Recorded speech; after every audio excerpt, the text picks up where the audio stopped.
Good morning बच्चों। Hello, कैसे हैं आप सब? आई होप आप अपने घरों में मज़े से होंगे और खूब सारी पढ़ाई कर रहे होंगे।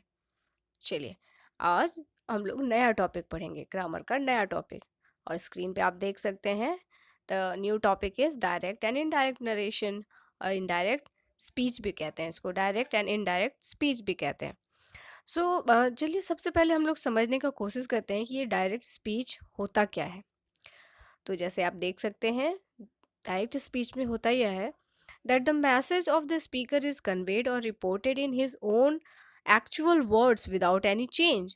तो डायरेक्ट स्पीच में होता यह है कि जो बोलने वाला व्यक्ति है, जो स्पीकर है, उसका मैसेज यानी उसका संदेश या फिर उसके बातों को जो है वो उसी के वर्ड में लिखा जाता है या उसी के वर्ड में एज इट इज़ लिख दिया जाता है। तो डायरेक्ट स्पीच में ये सारी बातें होती हैं। जैसे देख सकते हैं आप, यहाँ पे एग्जाम्पल में लिखा है, Raman said I am very busy now. Raman बोला, अभी मैं बहुत बिजी हूँ। ठीक है, तो बहुत बिजी हूँ, तो वो जैसा बोला वैसे ही यहाँ पे लिखा है। दूसरा सेंटेंस है, they said we are going to cinema. वे बोले कि हम लोग सिनेमा जा रहे हैं। वे बोले हम लोग सिनेमा जा रहे हैं, तो उन्होंने जैसा कहा वैसे ही यहाँ पे लिखा हुआ है। तो इन दो सेंटेंसेस से सबसे पहले हम लोग समझने का कोशिश करेंगे कि जो इन्वर्टेड कॉमास के अंदर लिखा है वो वैसा ही वाक्य है कि जैसा वक्ता ने, जैसा बोलने वाले ने बोला है, उसको एज इट इज़ लिख दिया गया है। तो ये इन्वर्टेड कॉमा के अंदर जो सेंटेंस है, इसको बोलेंगे रिपोर्टेड स्पीच। ओके, इसको हम लोग बोलेंगे रिपोर्टेड स्पीच, जो कि फर्स्ट सेंटेंस में है I am very busy now. Second sentence में वही है, we are going to cinema. Actually इन सेकेंड सेंटेंस में इन्वर्टेड कॉमा जो है, फुल स्टॉप से पहले इन्वर्टेड कॉमा छूट गया है। ओके, आप उसमें पुट कर लीजिएगा जब आप इसको नोट करोगे। ओके, और यहाँ जो रिपोर्टिंग वर्ब है वो है सेड, यानी जस्ट आफ्टर सब्जेक्ट रमन और दे के बाद जो सेड लिखा गया है उसको हम लोग बोलेंगे रिपोर्टिंग वर्ब। ओके, आगे हम लोग बढ़ते हैं और समझते हैं कि इनडायरेक्ट स्पीच क्या होगा। इनडायरेक्ट स्पीच में क्या होता है? तो इनडायरेक्ट स्पीच में होता यह है कि the message of the speaker is conveyed और reported in our own words. तो क्या होता है इनडायरेक्ट स्पीच में, स्पीकर का जो मैसेज है उसको हम लोग अपने वर्ड में लिखते हैं, यानी अकॉर्डिंग टू सम रूल्स, कुछ रूल्स में उसको डायरेक्ट स्पीच को चेंज कर देते हैं इनडायरेक्ट में। ओके, और वो चेंज होके क्या बन जाएगा? पहले एग्जाम्पल को हम लोग चेंज करते हैं इनडायरेक्ट में। पहला एग्जाम्पल था रिपोर्टेड स्पीच का, सॉरी डायरेक्ट स्पीच का था, Raman said I am very busy now. अब वो क्या बन गया है इनडायरेक्ट में? Raman said that he was very busy then. ठीक है, रमन बोला कि वह उस वक्त बहुत बिजी था। ठीक है, आप यहाँ देख सकते हो कि प्रेजेंट जो है वो पास्ट में चेंज हो रहा है और नाउ जो है वो देन में हो गया है। सिमिलरली आप सेकंड को समझने का कोशिश कीजिए। They said we are going to cinema, ये डायरेक्ट में लिखा हुआ है। जब हम इसको इनडायरेक्ट में चेंज करेंगे तो ये सेंटेंस हो जाएगा, they said that they were going to cinema.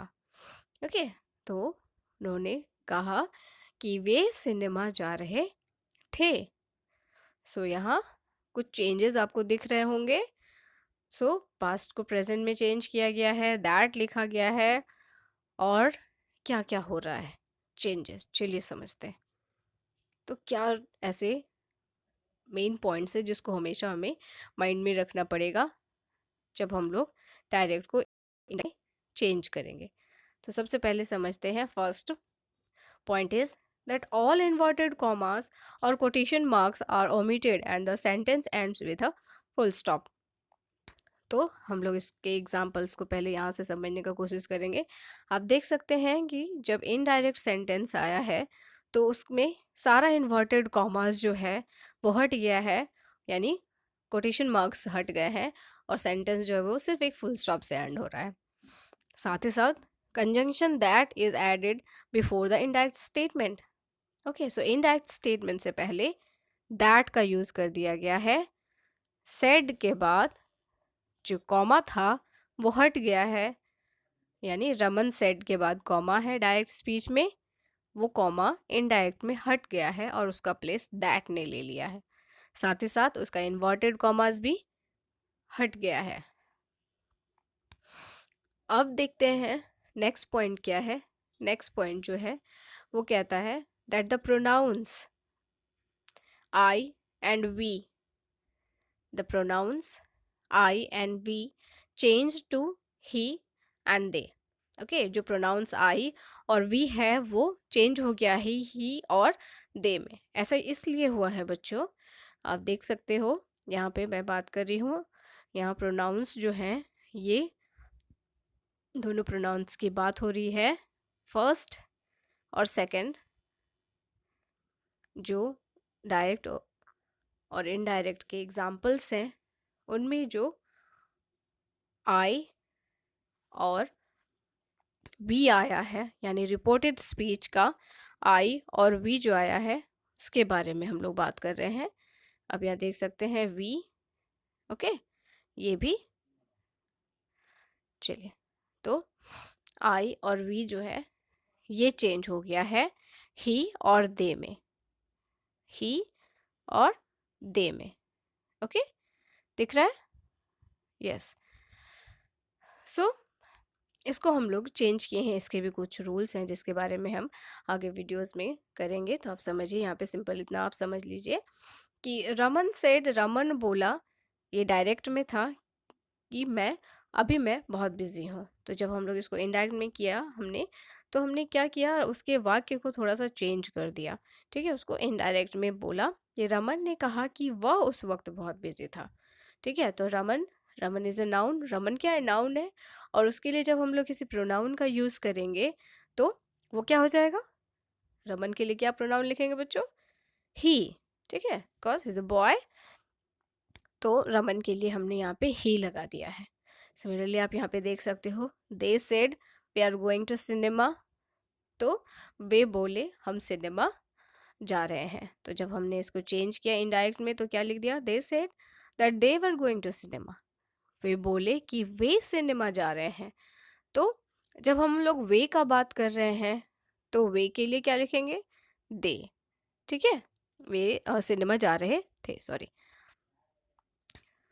सो आगे हम लोग एक और पॉइंट को समझते हैं। इसमें है the verb am and are change to was and were. तो जैसे कि मैंने पहले बताया है कि जो भी प्रेजेंट में रहेगा वो सारा पास्ट में चेंज हो जाएगा। तो एम और आर का पास्ट क्या हो जाएगा, वाज और वर। नाउ एक और चीज़ है यहाँ पे, the adverb now is change to then. Adverb now जो है वो देन में चेंज हो गया है। ऐसे और भी होंगे एडवर्ब्स, ऐसे कुछ और भी वर्ड्स होंगे जो कि डिफरेंट रूप में चेंज होंगे, उसको हम लोग आगे पढ़ेंगे। चलिए हम लोग सबसे पहले फर्स्ट रूल समझते हैं, इसका इनिशिएटिव रूल क्या है। And it is first rule, when the reporting or principal verb is in the past tense, all present tense of the direct are changed into the corresponding past tense। तो यहाँ पे क्या होगा, मैंने यहाँ पे फॉर एग्जाम्पल में लिखा है D, that is direct narration का यह सेंटेंस है। नीचे रेड से मैंने लिखा है I D, that is indirect statement. Okay, तो रूल 1 का कहना यह है कि जो रिपोर्टिंग और प्रिंसिपल वर्ब है, यानी ही के बाद जो लिखा हुआ है दैट इज सेड, ये सेड जो है ये ही है रिपोर्टिंग वर्ब या फिर प्रिंसिपल वर्ब। ठीक है, और ये जब पास्ट टेंस में रहेगा तो आगे आने वाला सेंटेंस जो है यानी रिपोर्टेड स्पीच, यानी रिपोर्टेड स्पीच है आई एम अनवेल, ये रिपोर्टेड स्पीच का टेंस जो है वो अगर प्रेजेंट में रहेगा तो जब हम लोग उसको इनडायरेक्ट में चेंज करेंगे तो वो पास्ट में हो जाएगा। ठीक है, he said, said is in past, से सेड बना है, से जो है प्रेजेंट होता है, सेड पास्ट होता है उसका, और रिपोर्टेड स्पीच जो है वो प्रेजेंट में है, तो उसको हम लोग जब इनडायरेक्ट में चेंज करेंगे तो पूरा सेंटेंस जो है वो पास्ट में चेंज हो जाएगा। कैसे, देखिए, he said he was unwell. Okay, यहाँ पे दैट को आप लिख भी सकते हैं, आइदर उसको छोड़ भी सकते हैं। He said that he was unwell, तो रिपोर्टेड स्पीच जो है वो पूरा का पूरा चेंज होके पास्ट में हो गया है। आई एम अनवेल से हो गया है he was unwell, that is past. Now rule second समझते हैं हम लोग। It says that if the reporting verb is in the present और future tense, the tense of the direct speech do not change. Okay, तो आप for example में देख सकते हैं, इसका कहने का मतलब यह है कि जो रिपोर्टिंग वर्ब है, मैं एक बार फिर से आपको बताती हूँ रिपोर्टिंग वर्ब कौन सा था।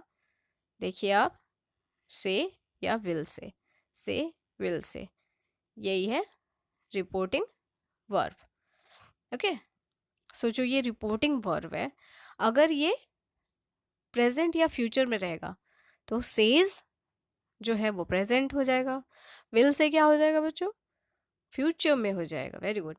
सो विल से जो है वो फ्यूचर की बात बताएगा। तो ये रिपोर्टिंग वर्ब जो है ये प्रेजेंट में या फिर फ्यूचर में जब रहेगा तो आगे जो सेंटेंस लिखा है यानी reported speech I am unwell, इसका टेंस जो है वो चेंज नहीं होगा। ठीक है, आप हमेशा इस बात को याद रखिएगा। अगर रिपोर्टेड स्पीच रिपोर्टिंग वर्ब जो है वो प्रेजेंट या फ्यूचर में है, तो जब हम लोग उसको इनडायरेक्ट में सेंटेंस को चेंज करेंगे तो रिपोर्टेड स्पीच का टेंस चेंज नहीं होगा। तो आप यहाँ देख सकते हैं इनडायरेक्ट जब हुआ है यही सेंटेंस, तो क्या बन गया है, he says oblique will say that he is unwell. I am unwell से क्या बन गया है, ही इज अनवेल।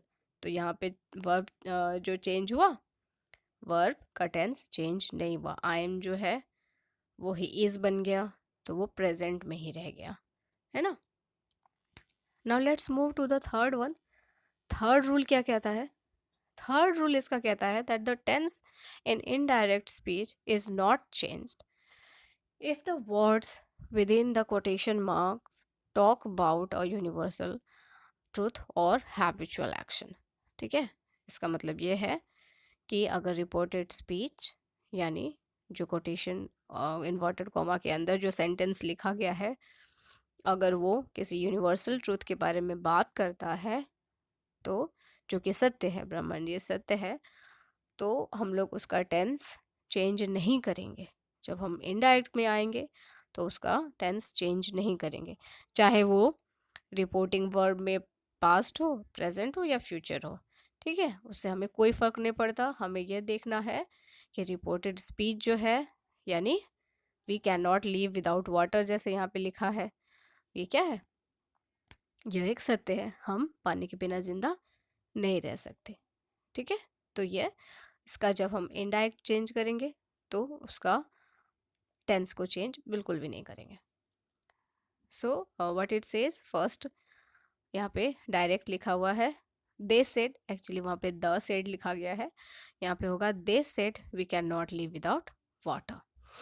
तो हम लोग जब यहाँ पे इसको चेंज करेंगे इनडायरेक्ट में तो हो जाएगा they said that they can not live without water.